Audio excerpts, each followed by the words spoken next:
why anyone can run a business online. So, pursuing one side project will help you to avoid getting stuck and will allow you to grow your business in a controlled manner. And it also makes a lot of sense from a financial standpoint. If you consider your initial online pursuits to be side projects on top of your main career, then this can give you the time and space you need to work on those ideas while still earning an income. Maybe you've yet to start your business. Maybe you're still considering the idea of launching a business, but you're worried that, you don't have the resources or the skills necessary. Well, I'm here to tell you that that is nonsense. In many ways, running a business is a lot like getting into shape. If you set up your own business and start being a self-made man or woman financially independent, then you will be undoubtedly making your life better and at the same time improving yourself. But just like getting into shape, becoming self-employed is something that a lot of people dream about or promise to do, but never actually go through with. They write themselves training programs or come up with business ideas, but then just lay them aside and end up getting on with life as normal. As with training, becoming a successful entrepreneur or startup is all about having the drive to actually go through with your plans. And I'm here to tell you that there's absolutely no reason that you can't do that. The money. Now, the first thing that you might tell me in defense of the inactivity is that starting a business requires money, and that's something not everyone has. Well, yes it does, but that doesn't mean that you can't start working towards it. For starters, not every business actually does require all that much investment. It would cost you barely anything to set up a website tonight and start attracting visitors, or to start making craft animals and selling them on eBay. This is the great appeal of being a digital marketer too. There's no real overhead other than the very negligible price of website hosting. And before you tell me that you need job security, those two examples don't take up any time either. In other words, you don't need to give up your job and pin your hopes on those plush giraffes.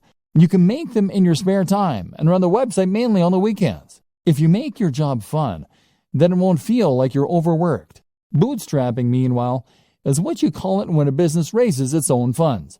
It might do this by coming up with two plans and two business models. Doing the first in order to raise some more guaranteed cash and thus hopefully fund the latter, which will be your side project, which is really what you want to eventually be the main source of income. Then there's crowdfunding sites like Kickstarter for earning money from the general public. And there's all manner of loans you can take out. And once you start to make progress, then you can look into getting investment dollars. This is precisely what I was discussing before when I explained the option of having two types of work you do for love and work you do for money. You can work on your new mailing list or internet brand in the evenings when you come home from work and use your regular salary to pay for things like PPC advertising. Or you can provide an online service as a digital marketer to get a semblance of the freedom that comes from being a true entrepreneur. You can perform search engine optimization or marketing for businesses and use the flexibility that this affords you in order to do some lifestyle design and to build your schedule in such a way that you can work on that passion project. Knowledge. The next thing that might be holding you back is knowledge. Business is a term that most of us associate with very serious people in black suits that went to Harvard. And as such, we tend to assume that we're not going to be able to compete with our very little knowledge. In reality, though, the best kind of business knowledge is the kind that you gain on the job. Create a website today and start selling something, and you'll find that you quickly learn what works and what doesn't. Then there's books and advisors for the rest, and you'll find that you become more confident and competent as you build up slowly. And this is one more reason that you shouldn't pin all your hopes on that one venture. It just doesn't work like that. This will take time and effort to work, and in the meantime, you're going to need another source of income. Fail fast. So, you have your main source of income and your side projects, which you're working on one at a time, to hopefully one day sustain you. Gradually, your aim is to spend more and more time on the passion projects and less time on the grind. To gradually become someone who loves what they do and who is a big picture kind of person in their own business. And this is why it's so important to focus on those quick wins early, especially passive income options. This way, you are building up your own confidence to take on bigger and bigger projects, and you're practicing your internet marketing skills in a smaller pond with lower stakes. If your first side hustle involves building a massive international brand, then you'll likely put off doing it because you won't have confidence it can work, and the idea is too scary. The time you do spend won't start to repay you for months or more likely years. But if your first side hustle is to sell an affiliate product from a landing page, that's something you can build in a few days and test. That is a minimal investment of your time and effort, and even if it doesn't work, it will be a good learning curve to help you do it better the next time. If it does, then that's a little more income and a little less time you need to spend performing SEO for clients to meet your daily income target. This is what we call fail fast in business. This is an approach to creating any product or business model that encourages us to create an MVP quickly.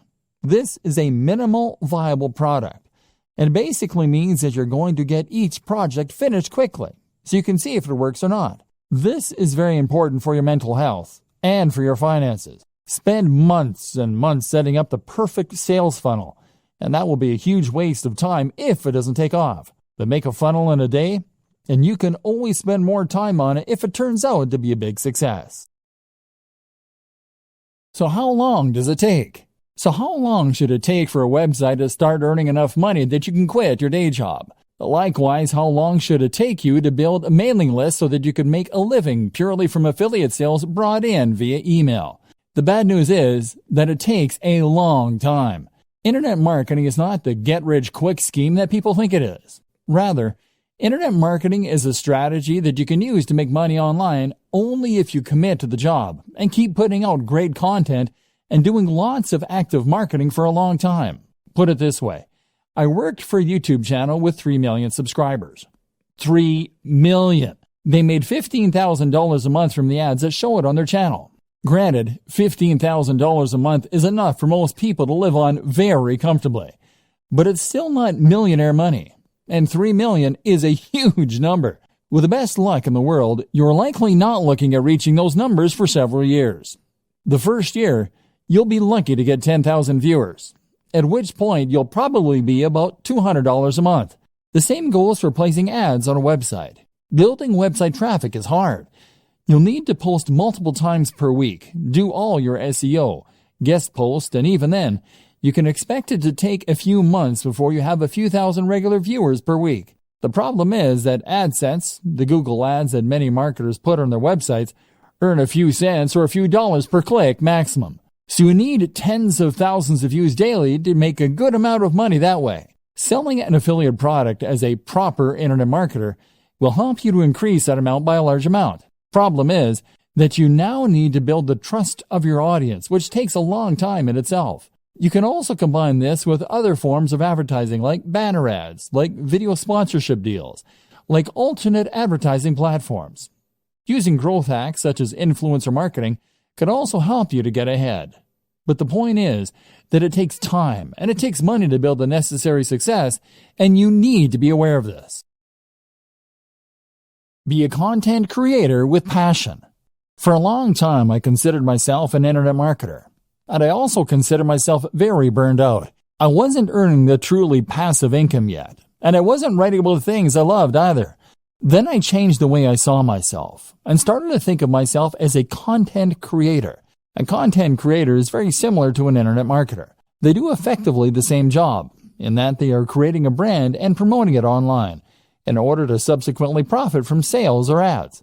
The difference is that the content creator does this while keeping the focus purely on creating great content, on the brand and on the logo itself, on the quality and value being shared via articles, etc. The content creator is also far more likely to delve into multimedia as a videographer or as an app developer.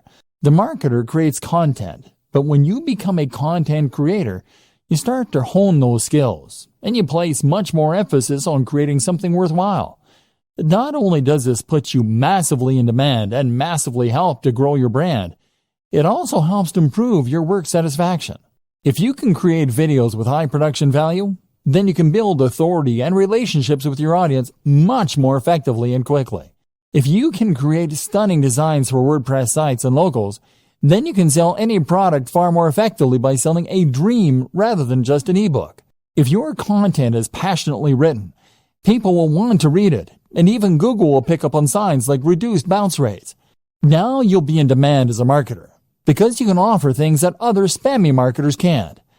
Not only that, but you will be happier because you will be pouring your heart into something you love, so that even if it doesn't take off right away, you'll still feel rewarded and you won't give up. If you view internet marketing as a get-rich-quick scheme, then you will be disappointed. In all likelihood, you'll create low-quality content and a spam-filled website. Instead, blog with passion, and you'll build trust and become far more effective at selling. Think about all your favorite websites, blogs, and marketers. Do they seem like they're in it to create a quick buck? Content creation with passion. What sets the great blogs apart from the mediocre ones? What makes you bookmark a blog and go back there on a daily basis rather than seeing it once and opting not to look at it again? There are several things that separate the wheat from the chaff, and knowing that difference is crucial if you want your site or blog to fall into the category of the greats and bring people back time after time. But the most important thing of all is to blog with passion, and you will find that everything else is born out of this, right from the heart. Think about the blogs you like, and head over to those sites for a read. What does the writing have in common? Chances are that each of them feel like they're writing to you. They feel like they're enthusiastic, real people who have a grasp on the subject, and that are interested in what they are writing about. These people, by and large, are not blogging because they want to get rich. They are blogging because they genuinely want to write about those subjects. Can you say the same? If you currently write articles by looking up ideas online or on Wikipedia and then rewording what you read, then you aren't really offering anything interesting to the reader, and you aren't entertaining them. Your site will feel lifeless, and if you don't sound enthusiastic, how can you expect your visitors to? Make sure that you want to write each topic, and if you can't find the motivation to write on a particular subject, then perhaps it's time to think about changing the title slightly so that it is more interesting. Keep on punching. If you write with passion and you write from the heart, then this is what's going to keep you going long after you've started to worry that your site isn't going to be a hit. If you can keep writing despite the fact that you aren't sure anyone is listening, then this will mean you're unlikely to ever give up, and it will mean that the site stands the test of time. Otherwise, you'll find that you lose interest in your site as soon as you start to feel deflated. Write for you and not for anyone else, and you will be much more likely to be successful. Be creative. Likewise, your site design and everything else should be creative, and it should look like some thought has gone into it. Did you have a vision and a passion for your site before you created it? Or did you just use the first template you could find? You need to ensure that when someone sees your site, they are seeing something exciting and different, and that has obviously had a lot of care and attention put into it. That way, you will be able to ensure that people realize the passion you have for the subject before they've even started reading. One thing I have never understood is these people who will spend time and energy learning to code and coming up with inventive and ingenious algorithms all so that they can make a spam bot or content spinner. Why not put that same time and energy into making a good site in the first place that people actually want to come to? To do this, you need to love what you do. And if that comes across, then other people will want to visit your site. Put it out there. You also need to be just as passionate with marketing your site, and to do this again, you need to have passion for it. Make sure you are immensely proud of your site, so that you can't help but bring it up in every conversation. Accomplish this, and you will ensure that you are able to market it better. If you are ashamed of your site, on the other hand, and don't want people to see it, then quite simply, you won't promote it as much as you should, and no one will find it. Looking after your health and happiness as a digital marketer. If you work online full-time, then you might not consider yourself in a particularly dangerous line of work. You're not exactly a firefighter or a soldier, but there are still dangers here. They're just much more subtle. Internet marketers don't only run the risk of being highly stressed, they also run the risk of getting badly out of shape and even causing issues like RSI, repetitive strain injury. If you want to be the successful type of internet marketer that we discussed at the start of this training, the one who others perceive as a successful and polished entrepreneur who is going places rather than a washed-up bum who doesn't want a real job, then you need to focus on yourself. Not only that, but it is only by focusing on your own health that you do your best work and stand the best chance of success.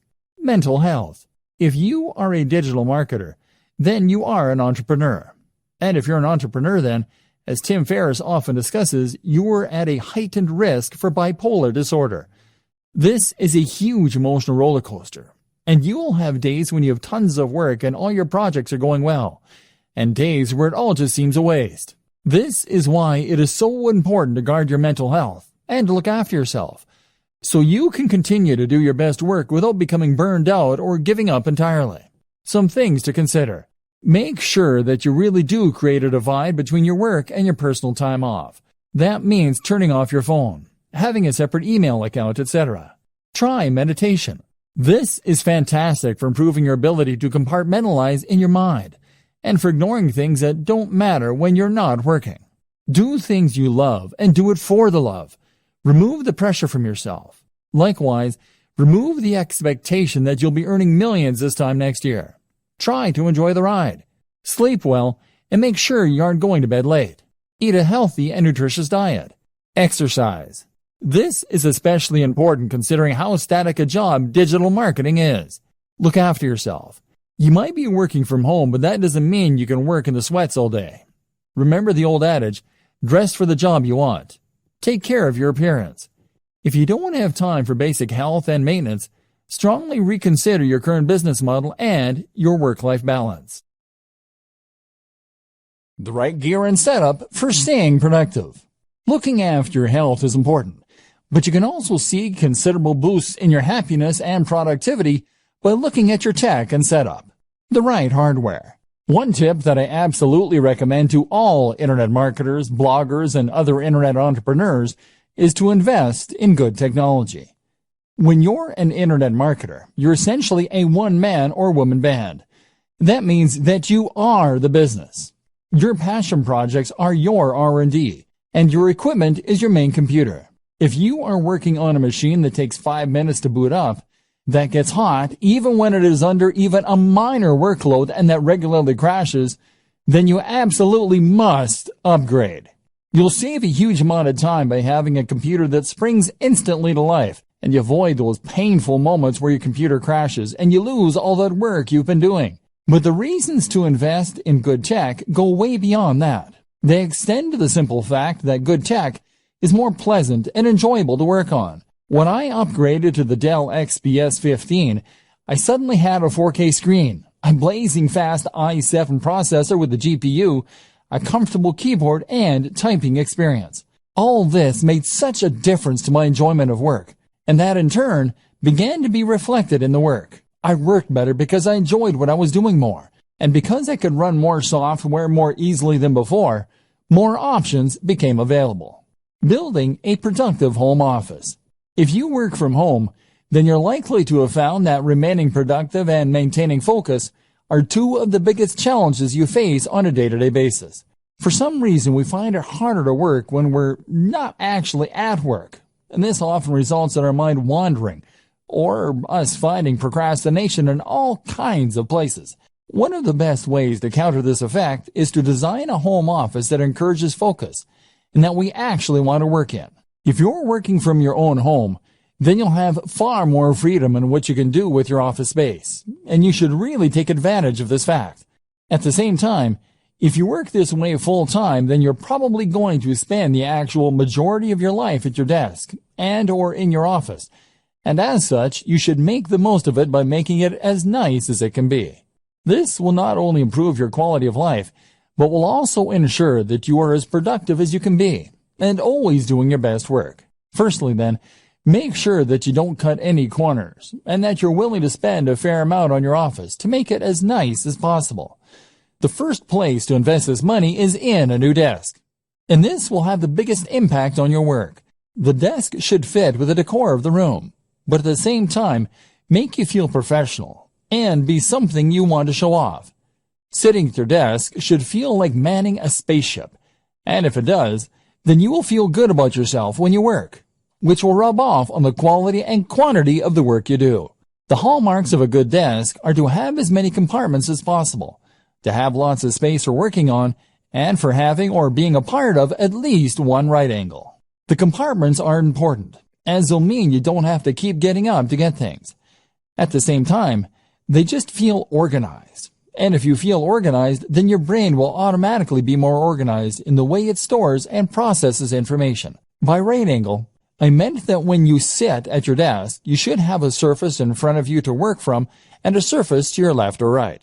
The best options will also have a third surface behind you, or to the other side, or it will have multiple layers in front. On these different layers, you should then organize multiple work or information stations. That means multiple computers or at least multiple monitors. It means lots of places to store ring binders, filing cabinets, and folders. And it means lots of places for you to write shorthand notes to yourself. If your desk doesn't come with all these things, then you can use other smaller tables, cabinets, and shelving arrangements all within reach. The reason that this is so important is that it allows you to work on multiple things at once. For example, you can have one monitor for writing a document, while you have another monitor in charge of showing you the relevant information you need to work on. Alternatively, you could have one of your monitors or computers taking care of your email, so that you don't have to keep checking an Explorer every 2 minutes. Meanwhile, you might want to have a work zone for jotting notes, which will mean you can jot things down as they come to you. By the same token, simply having this many different work zones is another way to make yourself feel professional. And with lots of lights and screens surrounding you, you'll feel on top of things as though you have all the information you need to tackle anything that comes up, and can multitask if necessary. This concept of work zones is the same one that's used in kitchens, and is a great way to stay on top of your work. Another good item to have among these things is a notice board. This will go on the wall behind all of your surfaces, and will be the place to pin up things that you need to remember, which will improve your productivity by preventing you from sitting idly for ages while you rack your brain for what it was you were meant to be doing. Well, this will all look very slick. You should avoid making it look too cold. And a few simple distractions such as desk toys, a cat's cradle, solitaire, etc., can be a great way to prevent yourself from getting more distracted by worse things such as Facebook. And if you choose them well, then they will add to the decor of your work environment. Finally, amongst all this, you should have a swivel chair, which will allow you to spin from one work zone to another without getting up, and to reach all of your storage to get whatever it is that you need. Again, it will also help create that feeling of being at a high-tech workstation and having everything that you need right at your fingertips. And this will mean you feel on top of everything and appropriately effective. My number one tip for boosting productivity and happiness as an internet marketer, though, is to head to coffee shops. In a coffee shop, you get a change of scenery to prevent cabin fever. You are watched, meaning you can't just slack, and you keep your work and private lives nicely separate. The background chatter of cafe patrons and the smell of coffee all add to a highly productive state of mind. Digital nomad.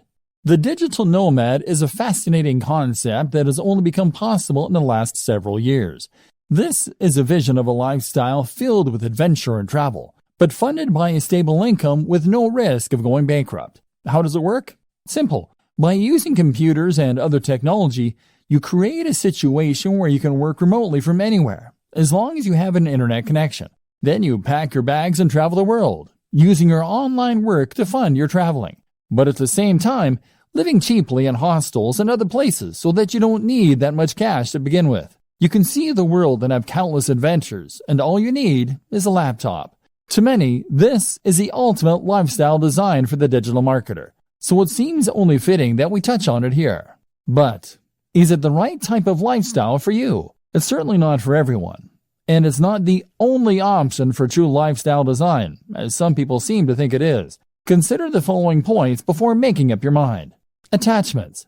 The first thing you need to consider if you're thinking of becoming a digital nomad is how many attachments, commitments, and responsibilities you have back home. Technology might give you the freedom to travel the world in principle, but if it means leaving a girlfriend or boyfriend back home who might leave you, then it suddenly becomes a little less realistic. Likewise, you'll have to say goodbye to your friends and family for a while, which is hard for some people too. You can travel with a buddy, of course, but it will be hard to find someone who is willing to drop everything, and even this companion won't stop you from missing the people most important to you. Creature comforts. Another thing to ask is whether you're the sort of person who likes your creature comforts, or whether you think you could live without them. You are going to be staying in some pretty cheap places, and carrying as little as possible on your back. So you should anticipate that you might have to go weeks without a shower sometimes, and that you'll rarely get a nice cup of tea the way you like it. Are you that guy or gal? Tech savvy and entrepreneurial spirit. Remember, in space, no one can hear you scream. And in the Sahara Desert, there is no IT support. Are you going to be capable of getting your computer up and running again if it goes downhill? Will you be able to buy something that will get the job done in the flea market? And likewise, are you the sort of person who is capable of turning a profit without a boss? Are you disciplined to make yourself work when you could be out exploring a new city? And do you have the creativity to come up with the ways you can make money while you're on the road? Remember, being a digital nomad is just one form of lifestyle design. You may decide that you want to change your life by working online, but that doesn't necessarily mean you'll have to go traveling. Think about what works for you, and remember that sometimes fantasies aren't what they're cracked up to be.